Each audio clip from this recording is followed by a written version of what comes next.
শান্ত ছোট্ট গ্রামে থাকতো তন্ময় নামের এক দস্যি ছেলে। সে খুব কৌতূহলী ছিল, সবকিছু জানতে চাইতো।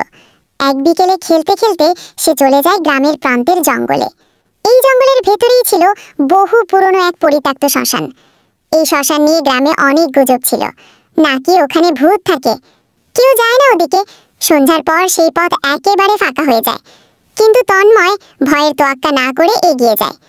জঙ্গল ঘন হতে থাকে, পাখিদের ডাক ধীরে ধীরে থেমে যায়। চারদিকের বাতাস হঠাৎ ঠান্ডা হয়ে ওঠে।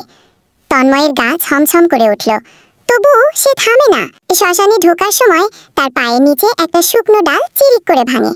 তখনই সে শুনতে পেল কোথাও থেকে আসছে কান্নার আওয়াজ।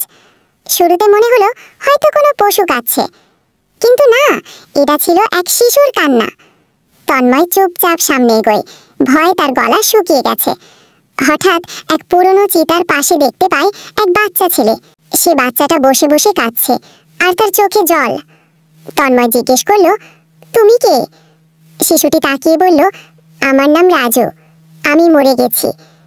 তন্ময় হতভম্ব, সে তো জানে মৃতেরা কথা বলে না। রাজু আবার বলল, আমি এখানে অনেক বছর ধরে বন্দি, আমার কেউ নেই, সবাই আমায় ভুলে গেছে। আমার জন্য কেউ একটা দীপও জ্বালায়নি। তন্ময়ের মনে গভীর দুঃখ জেগে ওঠে। সে বলল, আমি তোমার জন্য কিছু করব, কথা দিচ্ছি। রাজু কাঁদতে কাঁদতে হেসে ফেলে, যেন আশা ফিরে পেয়েছে। তন্ময় তাড়াতাড়ি বাড়ি ফিরে যায়।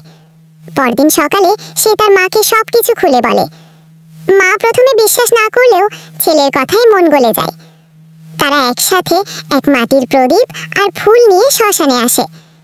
সেখানে গিয়ে প্রদীপ জ্বালায়, ফুল দেয়, আর রাজুর আত্মার শান্তি কামনা করে। হঠাৎ বাতাস থেমে যায়। শ্মশানের গায়ে একটা আলোর রেখা পড়ে। রাজু সামনে এসে দাঁড়ায়। এবার সে হাসছে। সে বলে, তুমি আমায় মুক্তি দিলে, ধন্যবাদ বন্ধু। তার শরীর ধীরে ধীরে হাওয়ার মতো হালকা হয়ে যায়। রাজু আকাশে ভেসে উঠে যায়, আলোয় মিশে যায় তার অস্তিত্ব। তন্ময় চেয়ে থাকে, তার চোখে জল, কিন্তু মুখে শান্তি। শ্মশানটা আর কখনো ভয়ঙ্কর মনে হয় না গ্রামের লোকদের কাছে।